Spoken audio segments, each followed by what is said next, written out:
Hi, this is Jeff, and this is Article of Faith number 20.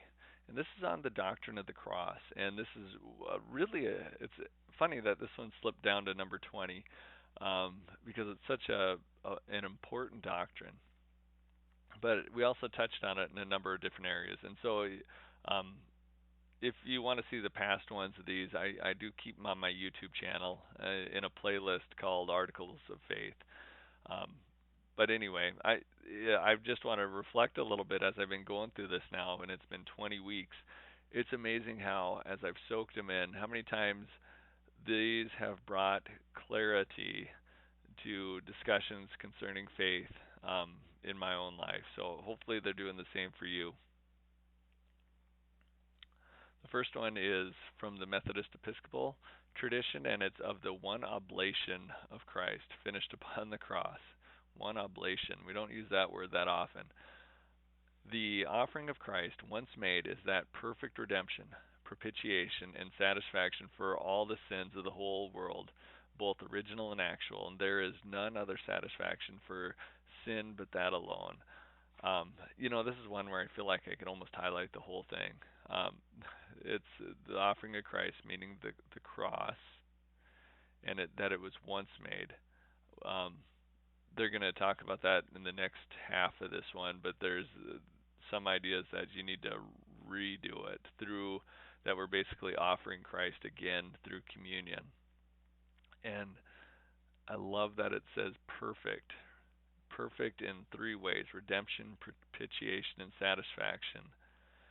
And perfect, and meaning that there's nothing you need to add on to it. Actually, trying to add on to something that is perfect probably makes it not perfect. Um, Takes away from its perfection. So, but anyway, it's perfect in that it satisfies any debt we may have had. It is perfectly pleasing. I think of that when I hear the word propitiation, that it is pleasing to God, perfectly pleasing, and that it's the perfect redemption, or I don't know if this would be appropriate remedy for sin. Perfect. I think I like the idea of remedy. Maybe that's not the perfect sense, but but that's how I think of it. And it's not only perfect in those things what it could do for us, but for all the whole world. It's amazing how large of a price that was paid to satisfy the debts of everyone, to make everyone, um, so it's possible for everyone to be pleasing to God, to be the remedy for everybody's sin, both not only our actual sins, but I like that original bent, that original sin, that original um, thing that pulls us away from God. And then this is one that is important for me to hear, that there's no other satisfaction for sin. It's easy to fall into the trap to think that, I'll go to Christ for forgiveness, but then it's up to me to do my part to work off some of my own debt. And it's just kind of foolish because this is the perfect thing. Um, and there's really no, and not only that for a Christian that there's none other, but it also puts it into perspective. What about non-Christians? There's none other satisfaction for sin. So what about those people that yeah, are not believing in Christ? So, but it goes on, and it says, "Wherefore the sacrifice of masses, in the which it is common that said that the priest doth offer Christ for the quick and the dead, to have remission of pain or guilt, is a blasphemous fable and dangerous deceit."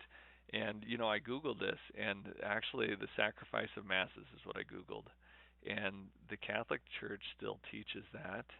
So that's kind of interesting. But it's almost that idea that when they're doing communion, they are basically believing they are offering up Christ as a sacrifice again, and um, and they basically say that this is, not only is it wrong, but it's dangerous. and it's dangerous because again it goes back to that first thing. If we have to do it again, then what Christ did wasn't perfect. And if we have to do it again, and we have to be part of it, then we start looking to ourselves for our um, for our ability to satisfy sin. So we, yeah, that it just sheds doubt on that. What Christ did just wasn't quite enough. So anyway, the Confession of Faith from the EUB goes like this: We believe God was in Christ, reconciling the world to Himself. The offering Christ freely made on the cross is the perfect and sufficient sacrifice for the sins of the whole world, redeeming man from all sin, so that no other satisfaction is required. And this is very similar to what we saw in the first half of the Methodist Episcopal one. The part that's different really is this pointing to the reconciling. So before the cross, there was a um, gap between God and people. There was yeah, there was uh, there was something in between us and God. Almost we would almost be considered enemies of God, probably. And so what that what Jesus did on the cross then filled that gap. It basically made a way for us to be at peace with God and no longer enemies. Um, it, so that's kind of the interesting thing, is that they go towards that this is God's plan for, yeah, fixing that that gap between us. So anyway, I hope this has been helpful. And again, if you want to see the past ones, look at my YouTube channel or on my Facebook. All right, talk to you later.